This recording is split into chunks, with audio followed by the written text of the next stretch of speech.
मेरे प्यारे भाई और बहनों, आप सबको मेरा हार्दिक प्रणाम। एक बार गुरुदेव साधु वासवानी जी से पूछा गया, आपका धर्म क्या है? इस प्रश्न का उन्होंने सचमुच एक अद्भुत उत्तर दिया। वे बोले, प्रेम तथा एकता, सेवा तथा त्याग से बढ़कर मैं और कोई धर्म नहीं जानता। मेरे प्यारे भाई और बहनों, यह सच है। उनके लिए जीने का अर्थ था सेवा करना, उनके लिए जीने का अर्थ था प्रेम करना, उनके लिए जीने का अर्थ था दूसरों का बोझ हल्का करना, उनके लिए जीने का अर्थ था अपना सब कुछ सबके साथ बांटना। एक शाम जब हम टहलने निकले तो टहलते टहलते हमने सड़क के किनारे एक वृक्ष के नीचे एक गरीब आदमी को देखा। उसके वस्त्र फटे हुए थे, उसके पांव मिट्टी से लथपथ थे। गुरुदेव साधु वासवानी जी उसे देखकर रुक गए। उन्होंने एक बाल्टी पानी लाने को कहा। जब पानी से भरी बाल्टी लाई गई तो गुरुदेव, जिनके एक इशारे पर सैकड़ों लोग सेवा के लिए हाजिर हो जाते थे, उन्होंने स्वयं अपने हाथों से उस गरीब आदमी को नहलाया और फिर अपनी कमीज उतारकर उसे पहनाई। उसके बाद गरीब आदमी ने जब उनकी टोपी की ओर संकेत किया तो साधु वासवानी जी ने बिना किसी झिझक के अपनी टोपी उतारकर उसे दी। उस अवसर पर गुरुदेव ने ऐसी शिक्षा दी जिसे मैं कभी भी नहीं भूल सकता। उन्होंने कहा, ये कमीज, ये टोपी और बाकी सब कुछ जो मेरे पास है, ये एक लोन है, लोन, एक ऋण है जो मुझे दिया गया है, और ये मुझे उन लोगों के साथ बांटना है जिनकी जरूरत मेरी जरूरत से ज्यादा है। सेवक साचा सब कुछ त्यागे, एक सतगुरु के शरण लागे।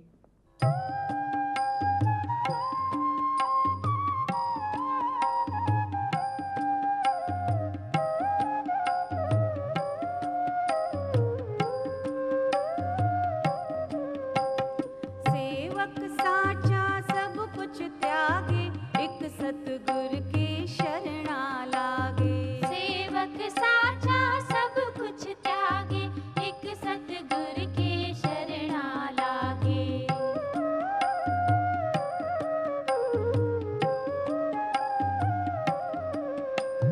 सेवक साचा शाहनशाह, दुनिया सारी से बेपरवाह। सेवक साचा शाहनशाह, दुनिया सारी से बेपरवाह।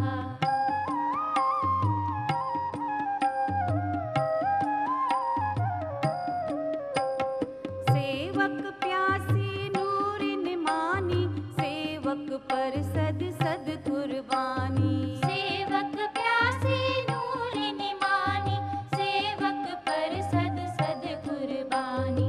सेवक पर सद सद कुर्बानी, सेवक पर सद सद कुर्बानी।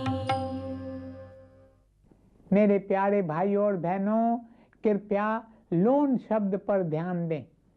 हमारे पास जो कुछ भी है वह सब हमें लोन के रूप में दिया गया है, जिससे हमें उन लोगों के साथ बांटना है जिनकी ज़रूरत हमारी ज़रूरत से ज़्यादा है।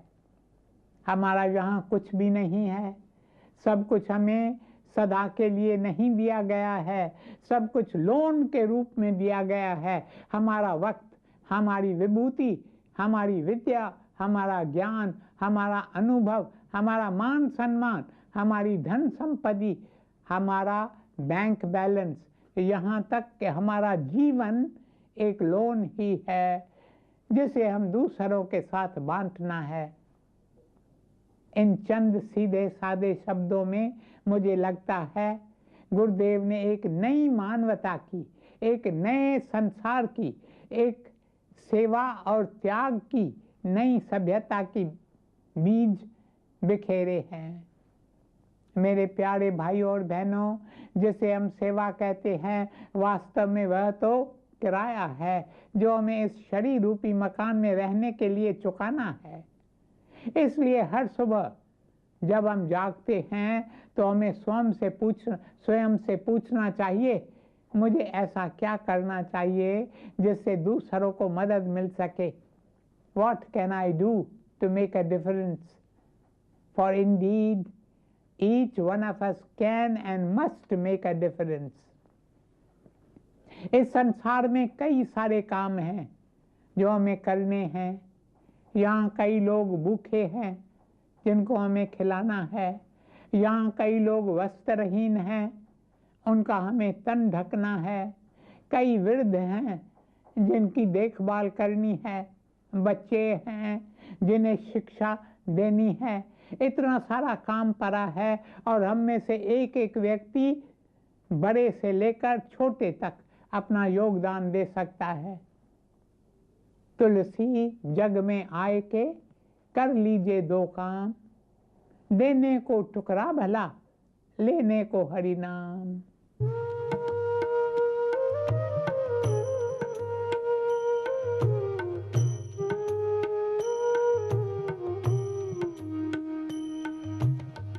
तुलसी जग में आई के कर लीजिए दो काम, तुलसी जग में आई के कर लीजिए दो काम,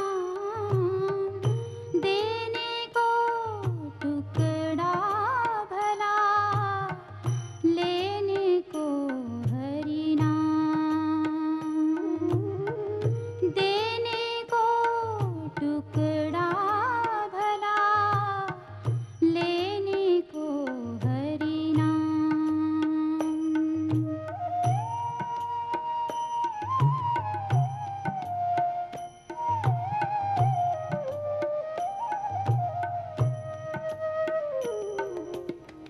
तुलसी जग में आई के कर लीजिए दो काम,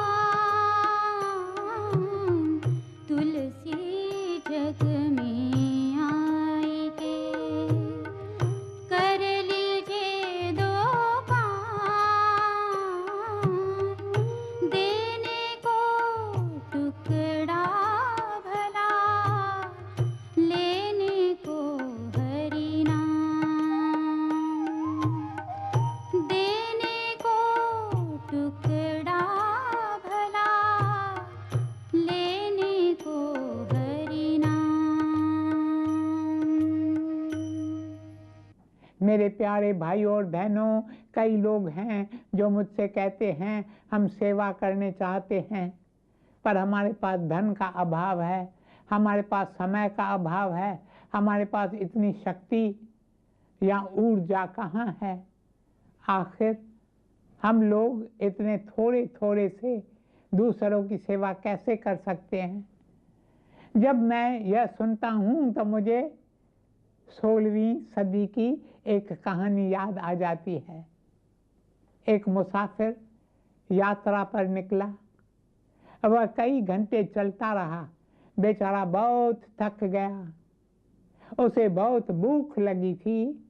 वह एक गांव में पहुंचा। उसने मन ही मन कहा, शायद कोई ग्रामवासी मुझे कुछ खाने को दे, मैं कुछ खाकर थोड़ा आराम करके फिर अपनी आगे की यात्रा पर निकलूंगा।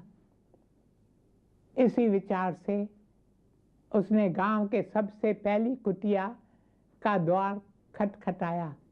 एक महिला ने दरवाजा खोला। मुसाफिर ने उससे कहा, मैं एक मुसाफिर हूँ, मैं कई मील चला हूँ और बहुत थक गया हूँ, कृपया आप मुझे खाने को कुछ देंगी। महिला ने कहा, मुझे माफ करना पर तुम्हें देने के लिए पास कुछ नहीं है। यह सुनकर मुसाफिर ने दूसरे घर का द्वार खटखटाया। पर वहां से भी उसे यही उत्तर मिला। इस तरह मुसाफिर ने गांव के सभी ग्रामवासियों के घर पर दस्तक दी और सभी के यहाँ से उसे एक ही उत्तर मिला कि तुम्हें देने के लिए हमारे पास कुछ भी नहीं है। आखिरकार उसे एक ग्रामवासी मिला जिसने कहा, मेरे पास थोड़ा सा पानी है, वह मैं जरूर तुम्हारे साथ बांध सकता हूँ। मुसाफिर ने आंखों में चमक भरकर कहा, धन्यवाद धन्यवाद, हम उस पानी को पत्थर के सूप में बदल देंगे। ग्रामवासी ने चौंक कर कहा, पत्थर का सूप, ये क्या होता है? मैं देखना चाहूंगा कि तुम पत्थर का सूप कैसे बनाते हो। अब दोनों ने मिलकर आग जलाई। ग्रामवासी एक पतीला लेकर आया जिसमें पानी डाला गया, फिर पतीले को आग पर रखा गया। पतीले का पानी उबलने लगा। तभी वहां से एक दूसरा ग्रामवासी गुजरा। वह रुका और चकित आंखों से पतीले की ओर देखकर बोला, तुम लोग क्या कर रहे हो? मुसाफिर ने खुश होकर कहा, हम पत्थर का सूप बना रहे हैं, क्या तुम भी हमारा साथ दोगे? ग्रामवासी बोला, हाँ हाँ, क्यों नहीं, मैं यह जानना चाहता हूँ कि ये पत्थर का सूप कैसे बनाया जाता है। तभी मुसाफिर ने अपनी जेब से एक चिकना चमकता हुआ पत्थर निकालकर उन दोनों ग्रामवासियों को दिखाया और बोला, यह एक जादुई पत्थर है, हम इससे अपना सूप बनाएंगे। ऐसा कहकर उसने वह पत्थर उबलते हुए पानी में डाल दिया। मेरे प्यारे भाइयों और बहनों, अब तो सारे गांव में आग की तरह बात फैल गई कि गांव में एक अजनबी आया है जो एक जादुई पत्थर से सूप बना रहा है। बस फिर क्या था, एक एक करके सारे गांव के लोग वहां इकट्ठा हो गए। तभी एक ने पूछा, इस पत्थर के सूप का स्वाद कैसा होता है? मुझे तो सूप में बहुत सारा प्याज अच्छा लगता है। मुसाफिर ने कहा, ये तो ठीक है कि सूप का स्वाद बेशक प्याज डालने से अच्छा होगा, पर क्या करें, हमारे पास प्याज नहीं है। इस पर दूसरा आदमी कह उठा, क्यों, मेरे घर पर कुछ प्याज रखे हैं, मैं उन्हें अभी लेकर आता हूँ। जल्दी ही प्याज आ गए और सूप में डाले गए। उसके बाद किसी ने कहा, मेरे घर में थोड़ी गाजर रखी है, तुम उसे सूप में डाल सकते हो। इस तरह सूप में गाजर भी पड़ गई। थोड़ी देर में एक आदमी को अपने आलू की खेती याद आ गई। वह भी अपने खेती से आलू ले आया, जिन्हें साफ करके सूप में डाल गया। इस तरह कोई न कोई ग्रामवासी कुछ न कुछ ले आया जो उस पत्थर के सूप में डाला गया। बस फिर क्या था, एक फीका उबलता पानी देखते ही एक स्वादिष्ट और पौष्टिक सूप में बदल गया, जिसे सभी गांव वालों ने मिलकर पिया। सचमुच यह जादुई दावत थी जो सबने मिलकर बनाई। Each and every one of them had contributed something to it. Each one had made a difference. मेरे प्यारे भाइयों और बहनों, मैंने एक नन्ही सी बच्ची के बारे में पढ़ा था जिसका नाम है आइसिस जॉनसन। 4 वर्ष की अल्पायु में उसने एक बहुत बड़ा कदम उठाया जिसका उसके कौम के लोगों पर बहुत गहरा प्रभाव हुआ। जब संसार को इथियोपिया के भीषण सूखे का भान हुआ, जिसमें वहां के लोग भूख से मर रहे थे, जब आइसिस जॉनसन ने अपनी उम्र के बच्चों के दिल को छू लेने वाली तस्वीरें टीवी पर देखी, तो उसने अपनी दादी से कहा, क्या हमारे फ्रिज में बचा हुआ खाना इथियोपिया के बच्चों को नहीं बेच सकते? इस पर दादी ने कहा, नहीं मेरी बच्ची, इथियोपिया यहाँ से बहुत दूर है और वहाँ तक पहुँचते पहुँचते सारा भोजन खराब हो जाएगा। पर आइसिस बात को कहाँ छोड़ने वाली थी।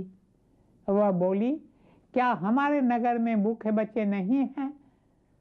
हम अपना बचा हुआ भोजन उन्हें दे सकती हैं। बस इस तरह आइसिस का शुभ कार्य शुरू हो गया। अब आइसिस घर घर जाकर पूछने लगी कि क्या वे अपना बचा हुआ भोजन गरीब भूखे बच्चों को देना चाहेंगे। बस इसी तरह आइसिस जॉनसन संस्था का जन्म शुरू हुआ, जो आज सारी अमेरिका में हजारों की संख्या में जरूरतमंद लोगों को भोजन, वस्त्र और अन्य जरूरी चीजें बांटते हैं। आइसिस जॉनसन अब 19 साल की युवती है। वह डॉक्टर बनना चाहती है ताकि वह गरीब बीमारों का इलाज कर सके। आइसिस का कहना है, इस बात से कोई फर्क नहीं पड़ता कि आप कौन हैं, कहाँ से आए हैं, आप धनी हैं या नहीं। हर कोई व्यक्ति कुछ न कुछ कर सकता है। मन में केवल दूसरों के प्रति संवेदना की भावना होनी चाहिए। मेरे प्यारे भाई और बहनों, कई लोगों की यह धारणा है कि हम अकेले अपने बलबूते पर खास कुछ नहीं कर सकते। यह हमारी भूल है। हमारी तकलीफ यह नहीं है कि हम ऊंचा लक्ष्य रखते हैं पर उस तक पहुंच नहीं पाते, अपितु हमारा लक्ष्य इतना तुच्छ है कि हम उस तक पहुंच जाते हैं। बात बस इतनी है कि हमारे भीतर संवेदना की भावना होनी चाहिए।